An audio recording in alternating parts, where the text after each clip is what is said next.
तो हेलो बच्चों, स्वागत करता हूँ आपका अपने magic platform UP board class 10 गुरु चैनल पर। और मैं आपका अपना राजपाल भैया। जैसा कि आप लोगों को पता है, मैं आप लोगों को मैथ पढ़ा रहा हूँ।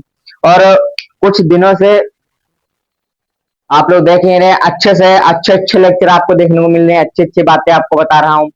और आज मैंने कल 2 चैप्टर कंप्लीट करवा दिए हैं। जो भी चीज आपके लिए इम्पोर्टेंट चीज थी वो सारी करवा दी है। और ये लेक्चर मेरा तीसरे पार्ट होने वाला है कक्षा 10 गणित का, जिसका नाम है जो है समय ये दो चर वाला रैखिक समीकरण, दो चर वाला रैखिक समीकरण एवं युग्म युग्म ठीक है बच्चों, इस पार्ट का नाम है। बहुत ही अच्छे से बहुत ही डीप में जाकर आपको ये पार्ट में समझाऊंगा। आज कुछ फार्मूले के साथ कुछ क्वेश्चंस करवाऊंगा आप लोगों को, बहुत ही अच्छे से, बहुत ही बेहतरीन तरीके से। ठीक बच्चों, और जैसा कि आप लोगों को पता ही है कि मैं विज्ञान की बात कर रहा था, लेकिन हमारे पास और टीचर नहीं अवेलेबल है, किसी काम में व्यस्त है तो नहीं आ पा रहा है, बोला सर हम नहीं आ पाएंगे है। तो छोड़ो बच्चों, आपको मैं मैथ पढ़ा रहा हूँ बहुत अच्छे से, बहुत ही कॉन्सेप्ट वाली मैथ पढ़ा रहा हूँ। और जैसे ही मुझे एक टीचर को मिलेगा, मैं तुरंत ला के आपके सामने खड़ा कर दूंगा। ठीक बच्चों, अभी तक मैं ही मैथ पढ़ाता हूँ बच्चों, और आप तो समझते ही हैं कि दो सब्जेक्ट एक साथ में पढ़ाना कितना मुश्किल हो जाता है। तो ठीक है बच्चे, ज्यादा बात ना करते हुए क्लास यहाँ पे मैं शुरू कर रहा हूँ। तो क्लास मेरी में क्या होने वाला है, क्लास में पहले हम परिचय के बारे में पढ़े, इनका दो चार रैखिक समीकरण का परिचय करेंगे, उसके बाद में ही कुछ करेंगे। ठीक है बच्चों, परिचय के बाद में ही कुछ करेंगे। तो शायरी के साथ में क्लास शुरू करते हैं कि क्या, जो भरा नहीं है भावों से जिसमें बहती रसधार नहीं। रोज यही शायरी की, जो भरा नहीं है भावों से बहती जिसमें रसधार नहीं, वो रक्त नहीं वो पानी है जिसमें है गणित का प्यार नहीं, वो रक्त नहीं वो पानी है जिसमें है गणित का प्यार नहीं। तो इसी के साथ बच्चों क्लास शुरू होती है आपके लिए धमाकेदार क्लास। सबसे पहले हम परिचय करेंगे, किसका परिचय, परिचय करेंगे जो है दो चर वाले रैखिक समीकरण युग्म का, दो चर वाले रैखिक समीकरण युग्म का। तो बच्चों क्या करेंगे, सबसे पहले हम कुछ लिखेंगे। क्या लिखेंगे कि दो चर वाला रैखिक समीकरण किसे कहते हैं, उसके कुछ उदाहरण लिखेंगे। ठीक बच्चों, तो उदाहरण मैं यहाँ पे लिख रहा हूँ, क्या लिख रहा हूँ, सबसे पहले मैं लिख रहा हूँ, पहले कुछ लिख रहा हूँ, जैसे कुछ अंक मैंने लिख लिए उदाहरण के साथ में, कुछ अंक मैंने लिख लिए उदाहरण, उदाहरण के साथ में मैं कुछ अंक लिख रहा हूँ। जैसे मैंने 2x +3y +7 बराबर 0। ठीक है बच्चों, ये मेरे पास क्या है, यह मेरे पास है, यह मेरे पास 2x +3y +7 क्या है, हमारे पास एक रैखिक समीकरण। जैसा कि आपने क्लास 9th में या क्लास 10th में मैंने जब दूसरा लेक्चर आपको, दूसरा चैप्टर आपको पढ़ाया था जो है बहुपद वाला, उसमें भी आपको दिखाया था। ठीक बच्चों, फिर हमने एक दूसरा और ले लिया, क्या ले लिया, हमने ले लिया 5x +6y -8, कुछ भी ले सकते हो। तो ये हमारे पास क्या है, यह हमारे पास एक दो चर वाला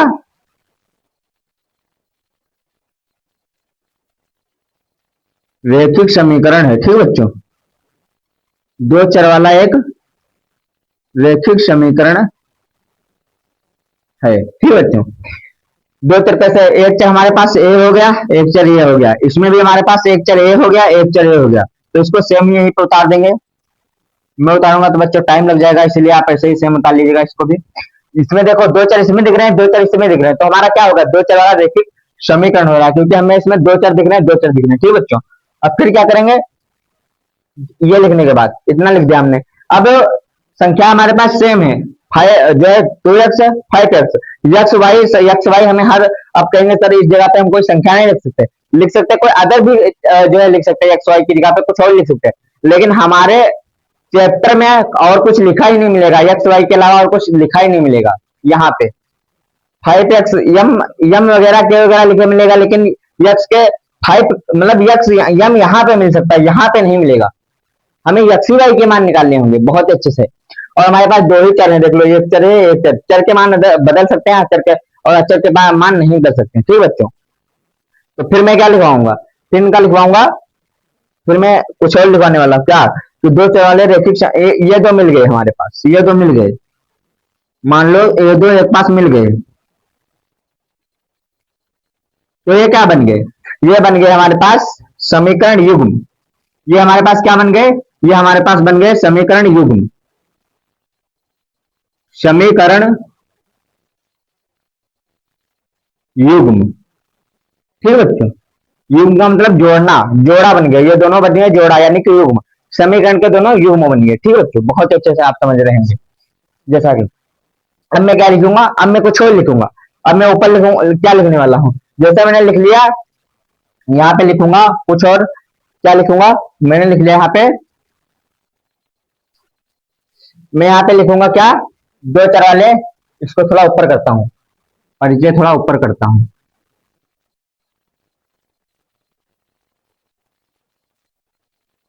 परिचय, मैं क्या लिखूंगा, दो चर वाले रैखिक समीकरण युग्म।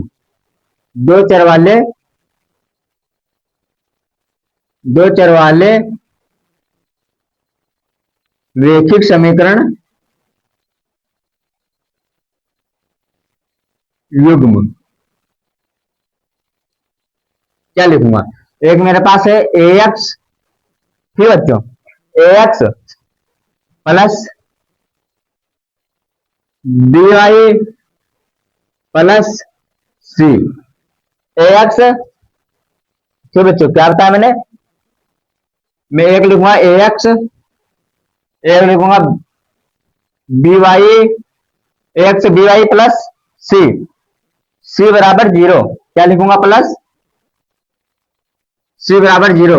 दूसरा मैं ऐसे लिख लूंगा क्या, A X plus B Y plus C, C बराबर जीरो।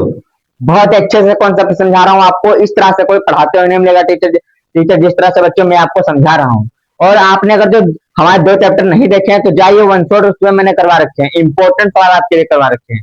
वन शॉट एक ही, यानी कि दो लेक्चर वन शॉट मैंने करवाए हैं, चैप्टर नंबर वन के, चैप्टर नंबर टू के, यानी कि बहुपद के और वास्तविक संख्याओं के। और इस चैप्टर के भी मैं आपके लिए इंपॉर्टेंट इंपॉर्टेंट सवाल है, इंपॉर्टेंट इंपॉर्टेंट चीज ही करवाऊंगा। ठीक है बच्चों, आप लोगों को आपका भाई हर परिस्थिति में आपका साथ देगा, हर चीज आपको समझाएगा, डीप में जाकर समझाएगा। ठीक है बच्चों, क्या होता है, अब ये तो हमारे पास सेम संख्या हो गई, ऐसे अगर सिर्फ B Y C Y C Y, तो इसमें हमें कुछ चेंज करने हैं। हमें सेम नहीं लिख सकते, कुछ हम चेंज करेंगे। क्या चेंज करेंगे इसमें, आप समझिए। हम चेंज करेंगे इसमें, हम यहाँ पे लिख देंगे ए वन, ए one B one C one. ठीक है बच्चों, यहाँ पे ए वन लगा देंगे। क्या लगा देंगे, वन। फिर यहाँ पे A two B two C two. अब हमारे पास चेंज हो गए। अब इन्हें हम क्या लिखेंगे, इन्हें हम क्या लिखेंगे, इन्हें हम लिखेंगे जहां पर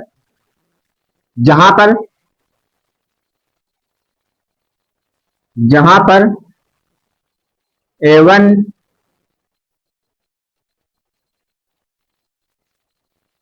बी वन सी वन। ठीक बच्चों, जहां पर A one B one C one, जहां पर A one B one C one व A two B two C two. C two हमारे पास क्या है, सी टू हमारे पास क्या है, अचर पद है,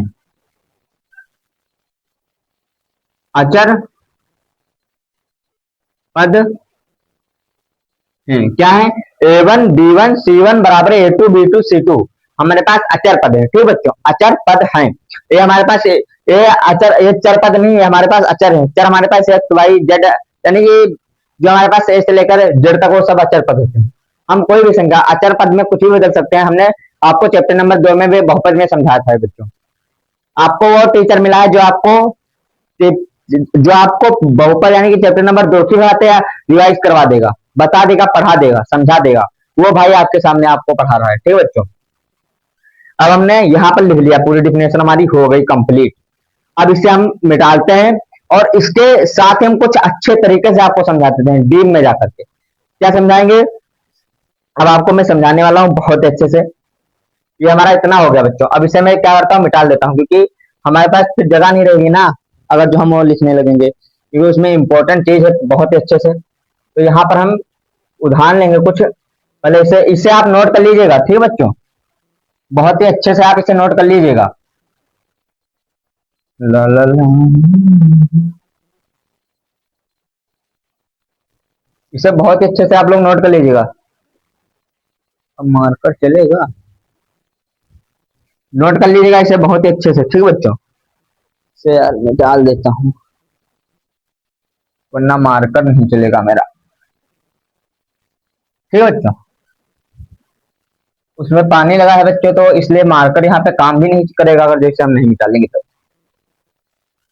क्या लिखा मैंने, मैं एक उदाहरण ले रहा हूं, जैसे कि देखो है, मैं सही तो बोला था। पानी लग गया यार बच्चों, मिटाना भी जरूरी था।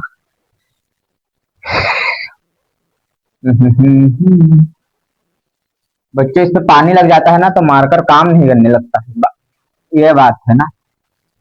तो आप लोग उसे आराम से उतार लीजिएगा, ठीक बच्चों, आराम से उतार लीजिएगा।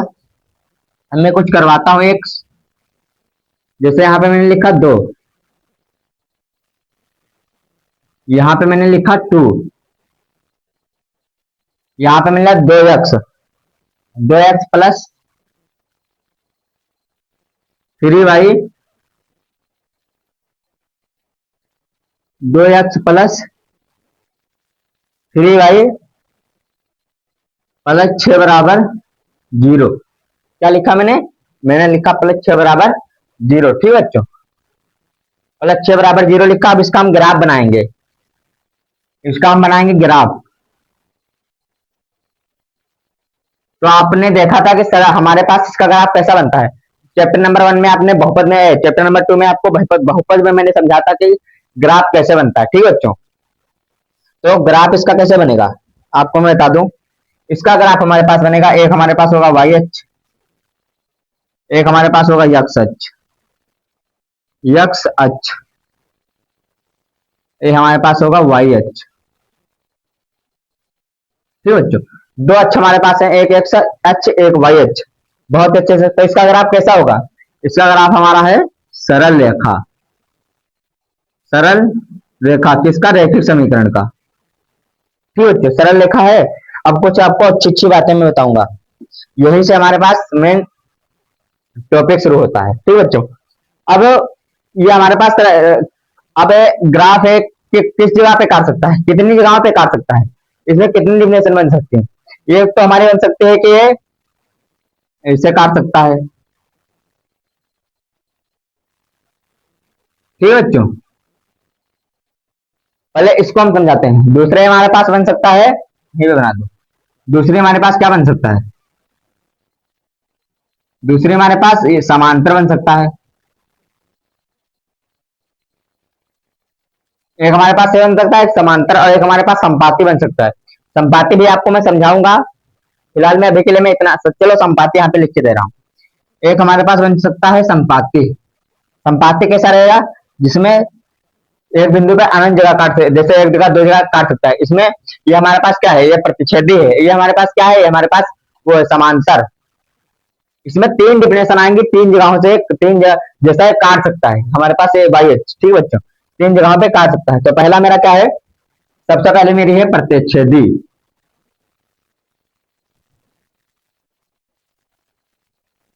सबसे पहले मेरी क्या है, प्रति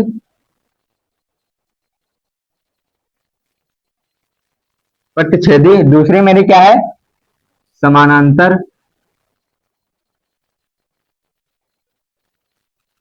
और तीसरा मेरा क्या है, तीसरा मेरा है संपाती। संपाती।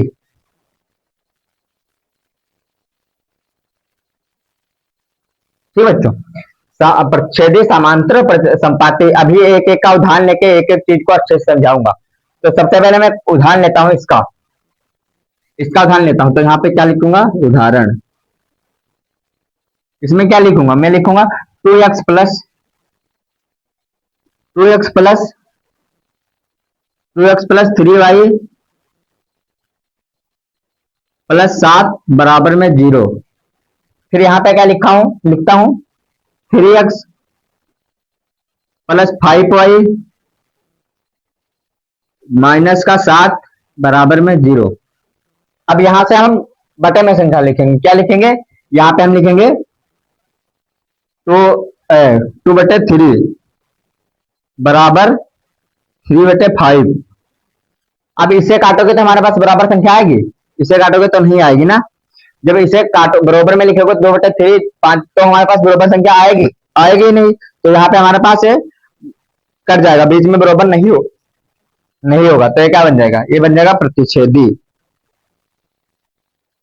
प्रतिच्छेदी। ला ला ला ला ला। ठीक बच्चों, प्रतिच्छेदी बन जाएगा। कैसे बनेगा, जैसे हमने लिखा A1/A2 B1/B2 not equal to, यानी कि ना A1 बराबर है ना B1 बराबर है। तो ये हमारे पास कैसा बन जाता है, ये हमारे पास बन जाता है प्रच्छेदी। कैसा बन जाता है, प्रच्छेदी। ठीक बच्चों, क्या होता है, हमने एक उदाहरण ले लिया, जैसे 2x प्लस 3y प्लस 7 बराबर 0, 3x प्लस 5 बराबर, यानी कि ये संख्या हमारे पास बराबर नहीं है, इसके बटे में बराबर संख्या नहीं आ रही है। बच्चों, आपको वो टीचर मिला है जो आपको आपको इतनी डीप में जाके समझा रहा है, जो कि आपको कोई टीचर नहीं समझाएगा। क्या बता मैंने बता, देखो अगर जो संख्या हमारे साथ बराबर नहीं है तो प्रच्छेदी होगा। प्रच्छेदी होगा तो इसका क्या होगा, अभी मैं बताऊंगा क्या होगा इसके साथ। हमारे पास प्रच्छेदी होगा कैसे, 2x+3 लिखा हमने, तो हम बटे में लिखेंगे तो हमारे पास 2/3 आएगा, तो हमारे पास बरोबर हो ही नहीं पाएगा ना 1/2 ना 2/2, मतलब बरोबर नहीं हो पाएगा। तो हमारे पास क्या हो जाएगा, प्रच्छेदी हो जाएगा। प्रच्छेदी हो जाएगा तो हम लिखेंगे A1/A2 B1/B2। ठीक बच्चों, A1/A2 व B1/B2, ये हमारे पास बरोबर नहीं होगा, तो बरोबर नहीं होगा तो हमारे पास बन जाएगा प्रच्छेदी। अब प्रच्छेदी बन जाएगा तो क्या हो गया, इसके अतिथि आद्वितीय हल होंगे। आद्वितीय हल, आद्वितीय हल का मतलब इसका एक ही हल होगा, इसका हल चेंज नहीं होगा। अगर जो 4 है तो 4 ही रहेगा, 5 है तो 5 ही रहेगा, इसका हल चेंज नहीं होगा। तो क्या होगा, इसका हल क्या होगा, इसका होगा अद्वितीय हल।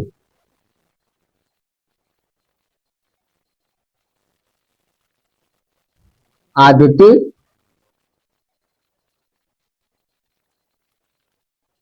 हल। ठीक बच्चों, इसका होगा अद्वितीय हल, यानी कि इसका हल एक ही होगा, मतलब इसका हल एक ही होगा। अगर जो 4 आया है तो 4 ही होगा, 5 आया 5 होगा, 6 आया 6 ही होगा, 7 आया 7 ही होगा, 8 आया 8 ही होगा। ठीक बच्चों, तो क्या होता है, मैंने रुको आगे, फिर A1/A2 बराबर B1/B2 बराबर है, तो हमारे पास प्रच्छेदी रेखाएं होंगी। आराम से बात है भाई, जब हमने बता दिया तो बता दिया, आपको उदाहरण के साथ में भी समझा दिया। आप उसकी चिंता मत कीजिए कि सर आपको समझाएंगे नहीं, हर एक चीज आपको कॉन्सेप्ट और इम्पोर्टेंट और बेहतरीन तरीके से समझाई जाएगी यहाँ पे, क्योंकि यहाँ पे आपका भाई खड़ा है। अब आपको इसके बारे में पता चल गया। ठीक बच्चों, ये हमारे पास तो हो गई प्रच्छेदी रेखा है, तो हमारे प्रतिच्छेदी रेखाएं हमारे पास हो गई। ठीक बच्चों, अब समानांतर रेखाओं, तो इसमें भी हम उदाहरण लेते हैं क्या, इसमें हम कुछ उदाहरण लेते हैं, उदाहरण लेते हैं। जैसे कि हमने उदाहरण में क्या ले लिया, इसमें हमने उदाहरण में ले लिया क्या, जैसे कि हमारे पास है एक 2x plus 3y, 2x plus 3y plus 8 बराबर 0। दूसरा हमारे पास क्या है, 4x प्लस 6y माइनस 16 बराबर 0। ठीक बच्चों, -16 बराबर 0, इसमें हमने उदाहरण लिया था, इसमें भी उदाहरण लेकर समझा रहे हैं कि प्रच्छेदी आप समानांतर रेखाएं कैसे निकालेंगे। ये टीचर आपके सामने खड़ा है जो आपको हर एक चीज समझाएगा, आपको आपकी हर एक जरूरत आपसे पहले बता देगा कि आपको क्या जरूरत है क्या नहीं जरूरत है। ठीक बच्चों, तो यहाँ पे अब क्या आ जाएगा हमारे पास, यहाँ से आ जाएगा 2/4 बराबर 3/6 बराबर 8/-16, ये आ जाएगा। तो यहां से हमारे पास क्या आ जाएगा, 1/2, यहां से हमारे पास क्या आ जाएगा, 1/2, यहां से हमारे पास क्या आ जाएगा, 1-2, 1/-2।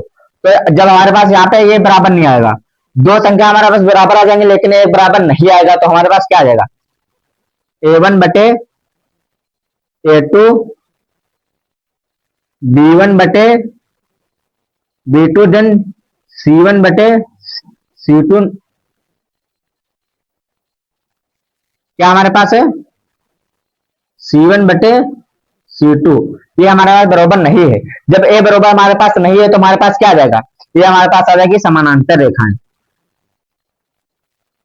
समानांतर रेखाएं। ठीक बच्चों, कितनी आसान भाषा में मैंने आपको समझा दिया। क्या बता दिया मैंने आपको समझा दिया कि जब हमारे पास A1 बटे A2 बराबर B1 बटे B2 not equal to C1 बटे C2, तो हमारे पास ये समानांतर रेखाएं हो जाएंगी। तो देख ही लीजिएगा बच्चों, आपको कितने आराम से मैं समझा रहा हूँ, हर एक चीज कॉन्सेप्ट भरी कॉन्सेप्ट के साथ में समझा रहा हूँ।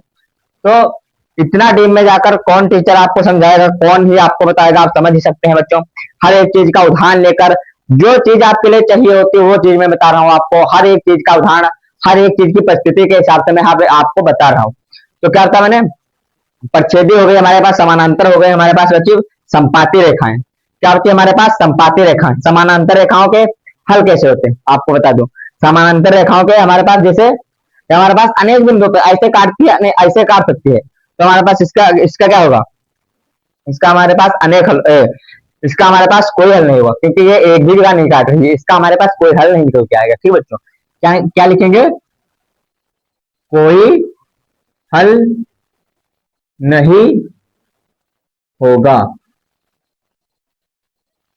ठीक है बच्चों, इसका हमारे पास कोई हल नहीं होगा समानांतर रेखाओं का।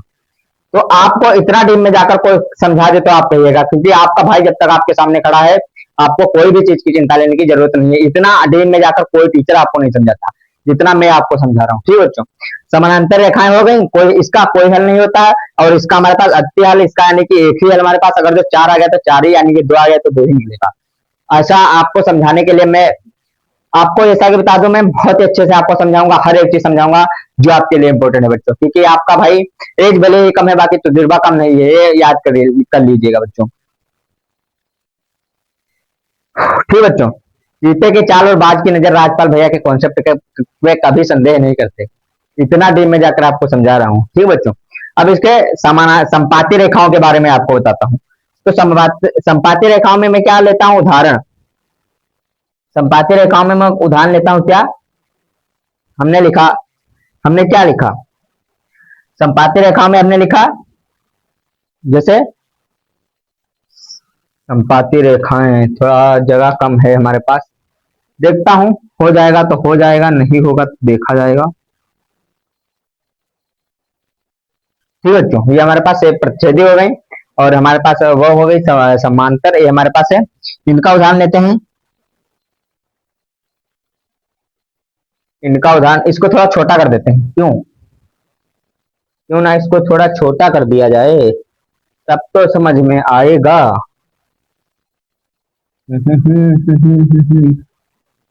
ग्राफ एक्स वाई एच, सरल लेखा, क्योंकि जगह बच्चों हमारे पास कम है। ठीक बच्चों, तो इसे हम मिटा देते हैं।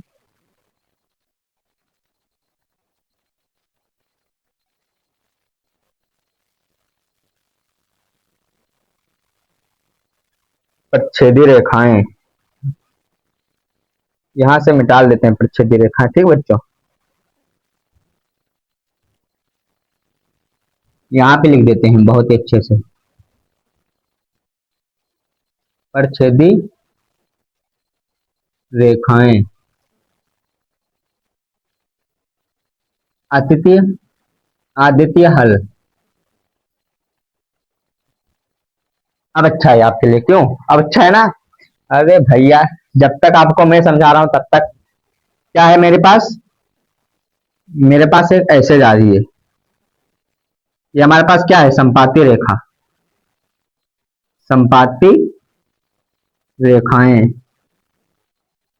ठीक बच्चों, यानी कि अनेक बिंदुओं पर काट रही। ठीक बच्चों, क्या है इसके अद्वितीय हल का मतलब होता है इनके अनेक हल होंगे और इसके संपाती रेखाएं। तो इसका उदाहरण क्या लिखेंगे, उदाहरण पहले लिख ले, 2x प्लस 3y प्लस 8 बराबर 0, 4x प्लस 6y प्लस 16 बराबर 0।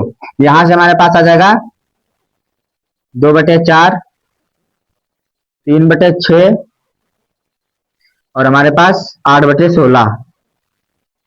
ठीक है बच्चों, ये कटेगा, एक आएगा, एक कटेगा, दो आएगा, एक कटेगा, एक आएगा, एक कटेगा, दो आएगा, एक कटेगा, एक आएगा, एक कटेगा, दो आएगा। यहाँ से आ जाएगा 1/2, 1/2, 1/2। ठीक है बच्चों, पूरा बराबर होते चला गया। ये हमारे पास क्या बताया मैंने, पूरा बराबर होते चला गया। देखो बच्चों, हमने उदाहरण के लिए 2x प्लस 3y प्लस 8 = 0, फिर 4x प्लस 6y प्लस जो 16 = 0, फिर 1/2, 1/2 या काटा, 1/2, 1/2, 1/2 आ गया जगह पे। तो हमारे पास क्या आ जाएगा, a1/a2, b1/b2, c1/c2। हमारे पास पूरी पूरी प्रोसेस आ जाएगी, ये हमारे पास पूरा बरोबर आ जाएगा। ठीक है बच्चों, तो ये हमारे पास क्या आ जाएगी, संपाती रेखा।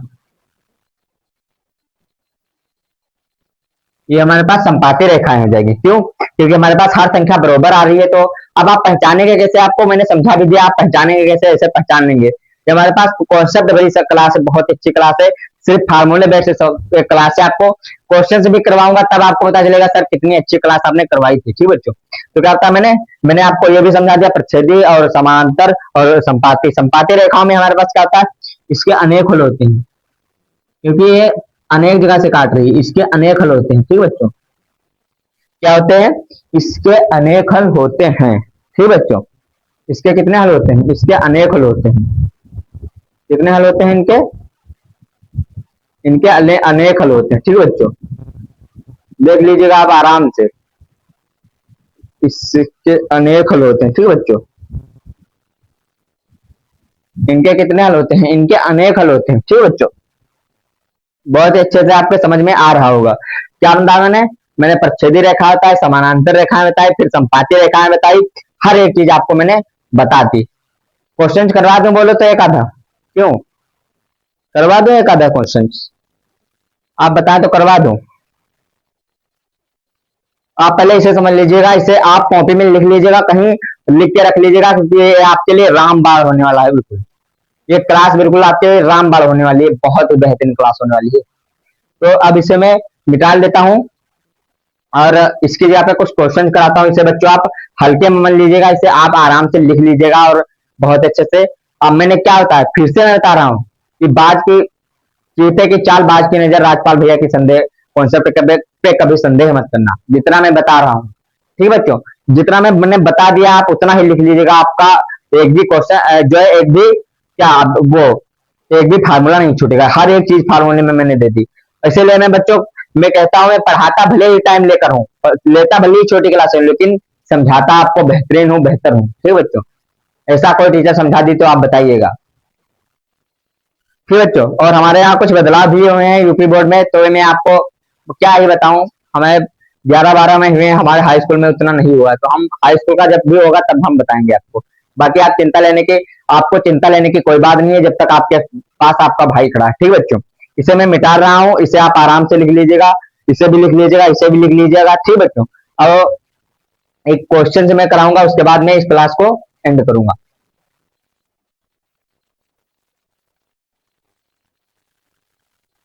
आज मैं इसलिए बच्चों दस्ती से डाल रहा हूँ, क्योंकि हमारे पास जो ये था मिटाने वाला डस्टर है, हमारे पास पानी से भीगा है, तो इससे मिटालेंगे तो हमारा मार्कर भी काम करेगा। राधे राधे कृष्ण कृष्ण। ठीक बच्चों, तो क्या होता है, मैं एक क्वेश्चन आप लोगों को करवाता हूँ। क्वेश्चन मेरा क्या है, 3x माइनस 7y प्लस 8 = 0। फिर दूसरी संख्या, ये हमारे पास क्वेश्चन है बच्चों, बहुत ही अच्छा। फिर 3x प्लस 7y प्लस 8 = 0। ये हमारे पास 8 बता रहा हूँ, 6। हाँ बच्चों, एक बात तो मैंने उसमें बताना ही भूल गया कि मैंने वहां पे 3 संख्या क्यों लिखी, 2 संख्या क्यों लिखी। जो हमारे पास जो है समानांतर था, समानांतर मैंने प्रच्छेदी में जो दो ही संख्या लिखी थी, समानांतर में 3 क्यों लिखी। तो आपको बता दूं कि प्रच्छेदी में जो हमारा पास होता है, प्रच्छेदी में संख्या जब बरोबर होंगी तब हम 3 संख्याओं को लिख लेंगे पूरी, a1 बटे a2, b1 बटे b2, c1 बटे c2। बरोबर नहीं होंगी तो हम बरोबर नहीं लिखेंगे। ठीक बच्चों, उसमें मैंने बताना भूल गया था, मेरी गलती है। लेकिन अब मैं बता दूं कि जो प्रच्छेदी हमने लिखा था a1 बटे 1/2 बराबर 1/2, उसमें भी 3 संख्या हमारे पास थी, 3 अचर पद थे, लेकिन हमने 3 अचर पद नहीं लिखे थे। क्यों? क्योंकि संख्या बरोबर नहीं थी हमारे पास। जब 1/2 आ रहा है, 1/2 आ रहा है, तीनों में आएगा तभी हम लिखेंगे, दो बराबर है तभी हम तीसरा लिखेंगे, वरना नहीं लिखेंगे। समानांतर में हमारे पास तीनों दो बराबर थी तभी हमने तीसरी लिखी थी। ठीक बच्चों, गलती हो गई, मैंने आपको समझा दिया, आप लिख लीजिएगा। ठीक बच्चों, अब क्या था, मैंने यहां से हमारे पास क्या आ जाएगा हमारा, अब यहीं पे मैं बता दूं आपको, उसमें क्या बात है बच्चे, यहीं पे मैं बता देता हूँ। जैसे हमारे पास यहां से आएगा 3/3 बराबर 7/7। ठीक बच्चों, माइनस का, अब यहाँ पे आप समझ, यहाँ पे मैं 3 संख्या क्यों नहीं लिख रहा हूँ, उसकी बात कहीं पे समझा रहा हूँ। 3 संख्या इसलिए नहीं लिख रहा हूँ कि 2 संख्याएं हमारे पास बरोबर नहीं है। जब तक 2 संख्याएं बरोबर नहीं होंगी तब तक 3 संख्याएं नहीं लिखेंगे। ठीक बच्चों, तो यहाँ से हमारे पास क्या आएगा, 1/1 बराबर -1। ठीक बच्चों, ये हमारे पास कट जाएगा, यहाँ से 1 आएगा, ये कट जाएगा, -1 आएगा। यहाँ से हमारे पास 1/1 आ जाएगा, यानी कि हमारे पास क्या आ जाएगा, a1 बटे a2 not equal to b1 बटे b2। ठीक बच्चों, तो ये हमारे पास क्या होगी, ये हमारे पास प्रच्छेदी रेखाएं होंगी, प्रच्छेदी रेखाएं,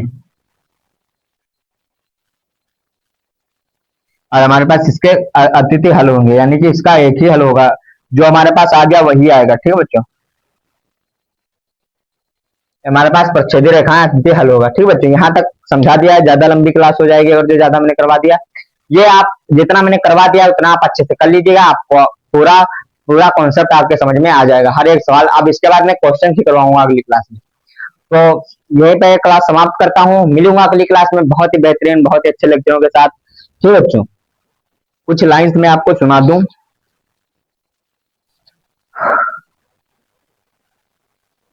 कुछ लाइंस में सुना दूं आपको,